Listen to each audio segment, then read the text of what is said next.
ici représentés. Excellence, Monsieur le ministre du Numérique, ici représenté. Madame la coordonnatrice spéciale du chef de l'État en matière de jeunesse, violence basée sur le genre et traite de personnes, ici représentée. Monsieur le coordonnateur du MNS, ici représenté. Honorables, Mesdames, Messieurs, distingués invités, en vos titres et qualités respectifs, le 31 juillet est la journée internationale de la femme africaine. Cette journée commémore le premier congrès de l'Organisation panafricaine de femmes qui s'est tenu à Dakar au Sénégal le 31 juillet 1962. Beaucoup d'entre vous n'étaient pas encore nés.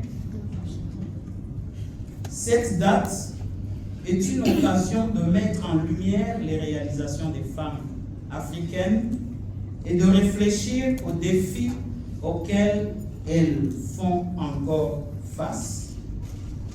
Salama Women Institute, SAWI, qui a documenté d'abord l'histoire de la participation des femmes congolaises dans le processus de paix de Sun City, a par la suite retracé la lutte des femmes congolaises pour obtenir l'inscription de la parité dans la loi fondamentale, la Constitution.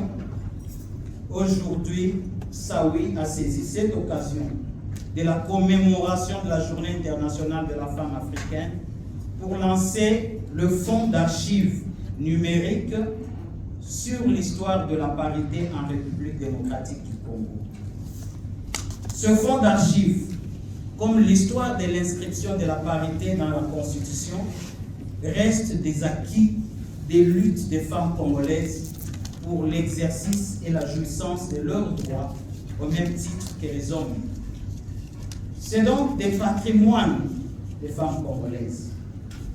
Le cadre permanent de concertation de la femme congolaise, CAFCO en cible, est grandement honoré aujourd'hui de s'approprier le fonds d'archives numériques sur l'histoire de la parité en RDC, CAFCO lui-même étant l'émanation du combat des femmes congolaises pour la paix en République démocratique du Congo. Quelle est l'importance du fonds d'archives? D'abord, c'est le renforcement de la mémoire institutionnelle du mouvement des femmes congolaises, CAFCO et les autres plateformes des femmes. Il nous donne accès centralisé à l'histoire. Le fonds offre aux femmes congolaises une source unique et riche pour comprendre les luttes passées pour la parité, les stratégies utilisées et les acquis. Cela leur permet de se connecter directement à leur héritage et au combat de leurs prédécesseurs. C'est une source d'inspiration et de légitimation. En effet, les récits des femmes pionnières contenus dans l'archive peuvent inspirer les membres actuels et futurs des organisations féminines en République démocratique du Congo, renforçant ainsi leur légitimité à poursuivre le plaidoyer pour l'égalité. Ça permet la formation et la sensibilisation interne.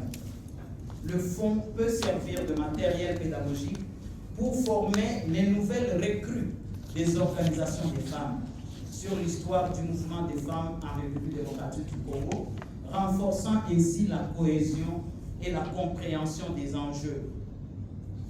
Ça permet l'amélioration des capacités de plaidoyer et d'influence du CAFCO et des organisations féminines en République démocratique du Congo. Ça constitue un argument ou des arguments basés sur des preuves historiques. Les femmes pourront puiser dans ces archives des exemples concrets, des témoignages et des données pour étayer leurs arguments lors des plaidoyers auprès des décideurs politiques et du public. C'est une identification des stratégies efficaces passées en étudiant les méthodes des pionnières à travers des lobbying, des alliances, la mobilisation, la communication, CAFCO, les plateformes de femmes et les organisations des femmes de façon générale peuvent adapter et répliquer les stratégies qui ont fonctionné pour atteindre de nouveaux objectifs en matière de parité. Cela constitue aussi la démystification et sensibilisation publique.